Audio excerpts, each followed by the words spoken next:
नमस्कार दोस्तों। फिर से जीके का एक महत्वपूर्ण और एग्ज़ाम ओरिएंटेड प्रैक्टिस सेट आपके साथ डिस्कस किया जाएगा, जिसमें आपके 50 क्वेश्चंस होंगे और उसमें आपको एडिशनल इन्फॉर्मेशन भी दी जाएगी जो कि एग्ज़ाम के पॉइंट ऑफ व्यू से काफ़ी इंपॉर्टेंट है। एसएससी जीडी, सीआईएसएफ और बीएसएफ इत्यादि के एग्ज़ाम्स के लिए और एसएससी के एग्ज़ाम्स में भी क्वेश्चन पूछे जाते हैं। सभी क्वेश्चंस बाइलिंगुअल हिंदी और इंग्लिश दोनों लैंग्वेज में अपीयर होंगे और पीडीएफ के लिए आप टेलीग्राम ग्रुप को ज्वाइन कर सकते हैं, लिंक उसका डिस्क्रिप्शन में दिया हुआ है। शुरू करते हैं। पहला क्वेश्चन है which of the following rivers does not originate from Himalayas. तो कौन सी रिवर जो है हिमालय से उत्पन्न नहीं होती है? तो इसका राइट आंसर है option number C, Godavari. Godavari नदी जो है दक्षिण भारत में महाराष्ट्र से निकलती है, नासिक से निकलती है। बाकी जो गंगा, यमुना और ब्रह्मपुत्र हैं, ये तीनों रिवर वहाँ से निकलती है, हिमालय से। तो इसका राइट आंसर है ऑप्शन नंबर सी, गोदावरी। अगला प्रश्न है the Thar desert primarily lies in which Indian state. तो थार का रेगिस्तान मुख्य रूप से किस राज्य में स्थित है? इसका राइट आंसर है ऑप्शन नंबर ए, राजस्थान। इसको ग्रेट इंडियन डेजर्ट भी कहा जाता है। थार को ग्रेट इंडियन डेजर्ट भी कहा जाता है। अगला प्रश्न है loss soil is primarily found in which region. जो लॉस मिट्टी है वह मुख्य रूप से किस क्षेत्र में पाई जाती है? तो इसका राइट आंसर है ऑप्शन नंबर ए, चाइना। ठीक है, तो लॉस सॉइल जो है चाइना में पाई जाती है। अगला प्रश्न the Andaman and Nicobar island are located in which sea. Andaman और निकोबार द्वीप समूह किस समुद्र में या किस सागर में स्थित है? तो इसका राइट आंसर है bay of Bengal. Option number A इसका राइट आंसर है, बे ऑफ बंगाल में स्थित है। अगला प्रश्न है mount Elbrus is the highest peak of which continent. Mount Elbrus किस महाद्वीप की सबसे ऊंची चोटी है? तो इसका राइट आंसर है ऑप्शन नंबर ए, यूरोप।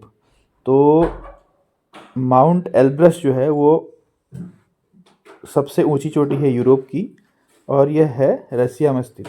ठीक है, माउंट एल्ब्रस रसिया में स्थित है। ये इंपॉर्टेंट क्वेश्चन है, इसको ध्यान रखिएगा। अगला प्रश्न है Vindhyachal range primarily spread across which Indian state. Vindhyachal श्रृंखला मुख्य रूप से भारत के किन राज्यों में फैली है? तो विंध्याचल जो पर्वत श्रृंखला है दोस्तों, वह इंडिया के मध्य प्रदेश और उत्तर प्रदेश में फैली हुई है। ऑप्शन नंबर ए इसका राइट आंसर है, Madhya Pradesh and Uttar Pradesh. Next question है which is the largest fresh water lake in India. तो भारत की सबसे बड़ी मीठे पानी की झील या फ्रेश वाटर लेक कौन सी है? तो इसका राइट आंसर है वेम्बनाड झील। ऑप्शन नंबर बी इसका राइट आंसर है। वेम्बनाड झील जो है केरल में स्थित है और यह भारत की सबसे बड़ी मीठे पानी की झील है, फ्रेश वाटर लेक है। ऑप्शन नंबर बी इसका राइट आंसर है। अगला प्रश्न है the great barrier reef is located in which country. Great barrier reef किस देश में स्थित है? तो जो ग्रेट बैरियर रीफ है दोस्तों, वह ऑस्ट्रेलिया के पूर्वी तट पर स्थित है, ईस्टर्न कोस्ट ऑफ ऑस्ट्रेलिया। यह दुनिया की सबसे बड़ी प्रवाल भित्ति है। ठीक है, ग्रेट बैरियर रीफ है तो ये ऑस्ट्रेलिया में स्थित है। ऑप्शन नंबर ए इसका राइट आंसर है। अगला प्रश्न है Sundarban is famous for which species. तो सुंदरबन जो है किस चीज़ के लिए प्रसिद्ध हैं? तो इसका राइट आंसर है रॉयल बंगाल टाइगर। सुंदरबन जो है वो वेस्ट बंगाल में है, सुंदरबन नेशनल पार्क भी है और यह रॉयल बंगाल टाइगर के लिए फेमस है। ठीक है, ऑप्शन नंबर ए इसका राइट आंसर है। अगला प्रश्न है lake Baikal is located in which country. Lake Baikal किस देश में स्थित है? तो इसका राइट आंसर है option number A, Russia. Lake Baikal जो है वो रसिया में स्थित है। यह वर्ल्ड की सबसे गहरी और सबसे पुरानी झील है। सबसे गहरी झील भी है विश्व की और सबसे पुरानी भी है, लेक बैकाल। नेक्स्ट क्वेश्चन है which is the smallest continent by area. क्षेत्रफल के हिसाब से सबसे छोटा महाद्वीप कौन सा है? तो इसका राइट आंसर है ऑस्ट्रेलिया। ऑप्शन नंबर ए इसका राइट आंसर है। ठीक, तो क्षेत्रफल के हिसाब से सबसे छोटा महाद्वीप है Australia. Option number A is right. अब अगला प्रश्न है which desert is called empty quarter.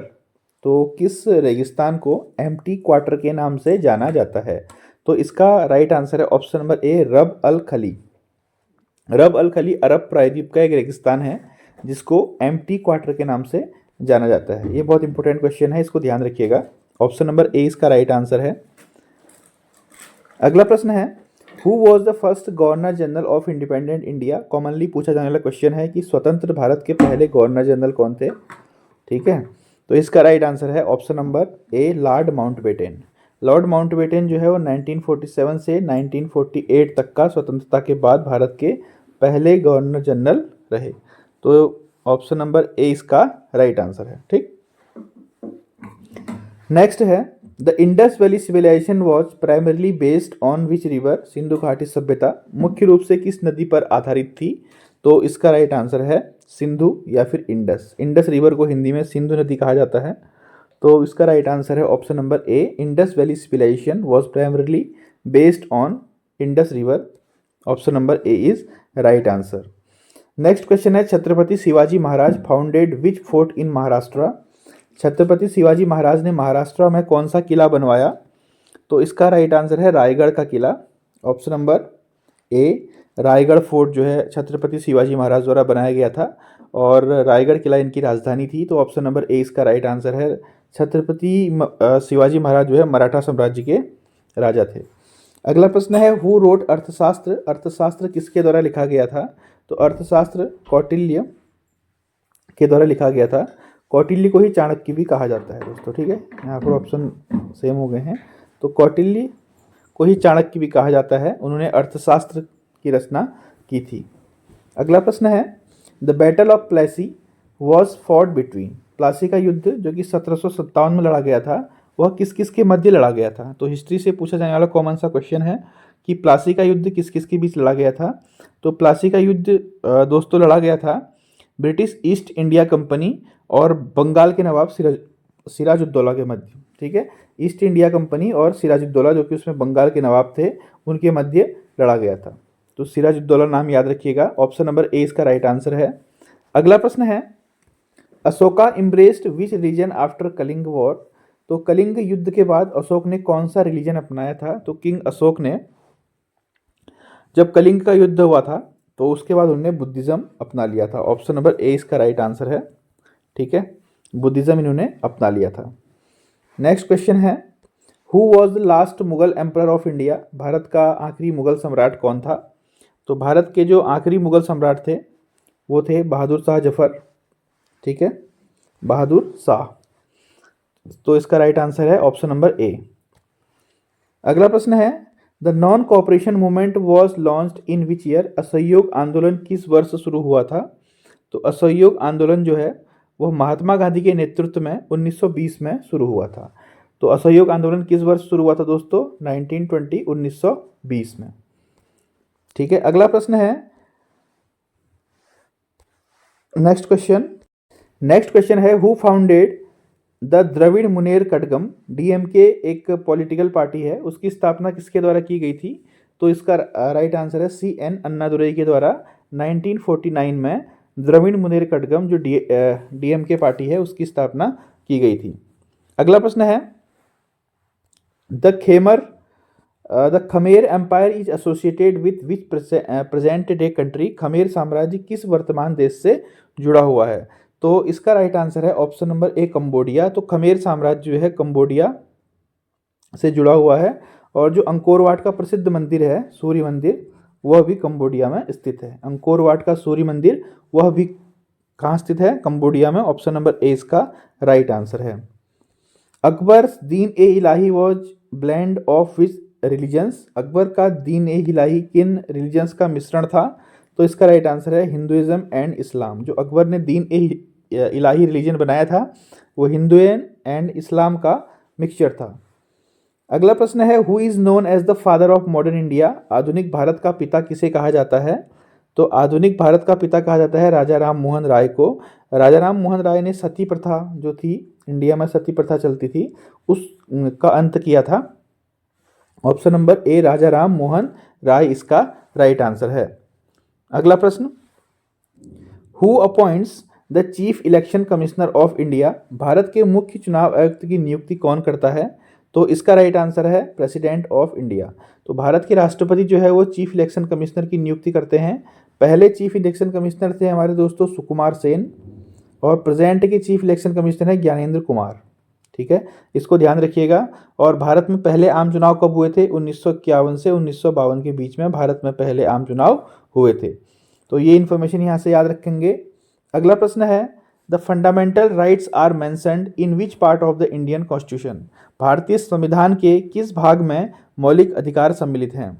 तो इसका राइट आंसर है पार्ट 3, भाग 3 में मौलिक अधिकार सम्मिलित हैं। और यह कौन से आर्टिकल में आते हैं? आर्टिकल भी आपको याद रखने हैं, आर्टिकल 12 से 35 के बीच में, आर्टिकल 12 से 35 के बीच में जो फंडामेंटल राइट्स हैं वो आते हैं। कौन से भाग में है? पार्ट 3 में, आर्टिकल है 12 से 35।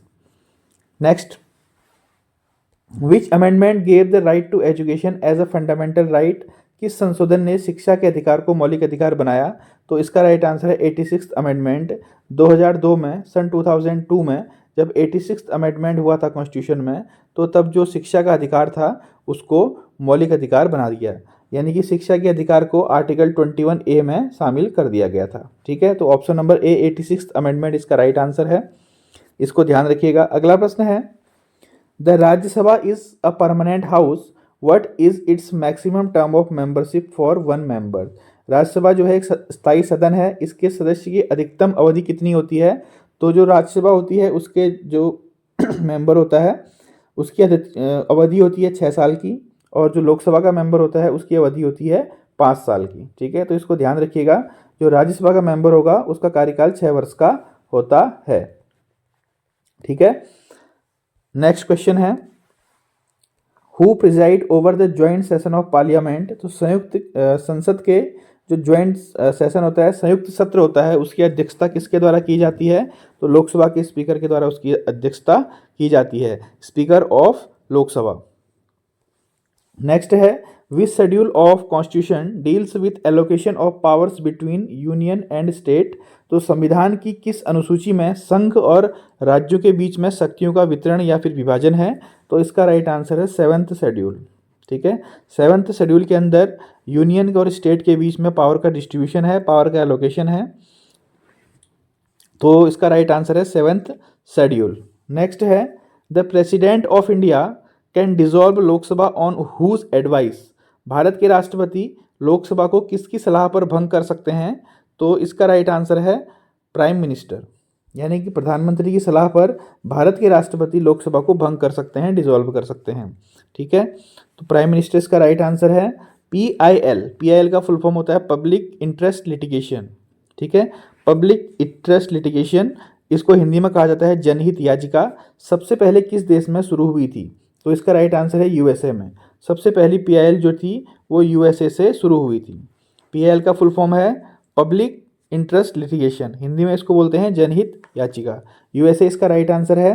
अगला प्रश्न है, which constitutional body conducts election to the offices of president and vice president, कौन सा संवैधानिक निकाय राष्ट्रपति और उपराष्ट्रपति के चुनाव कराता है? तो इसका राइट आंसर है इलेक्शन कमीशन ऑफ इंडिया।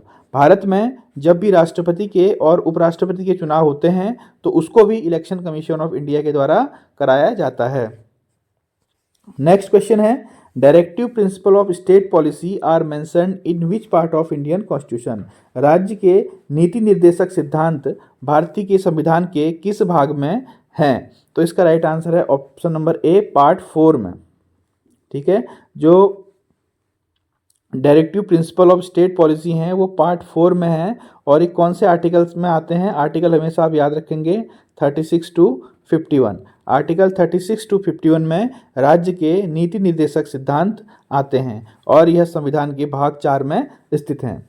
अगला प्रश्न है, who has the power to impeach the president of India, भारत के राष्ट्रपति को अभिशस्त्र इम्पीचमेंट करने की शक्ति की पावर किसके पास है? तो इसका राइट आंसर है ऑप्शन नंबर ए पार्लियामेंट। अगर भारत के राष्ट्रपति को इम्पीचमेंट करना हो, किसी इम्पीचमेंट करना होता है तो वो पार्लियामेंट के थ्रू होता है, तो ऑप्शन नंबर ए इसका राइट आंसर है। अगला प्रश्न है, which article of Indian constitution deals with suspension of fundamental rights during emergency.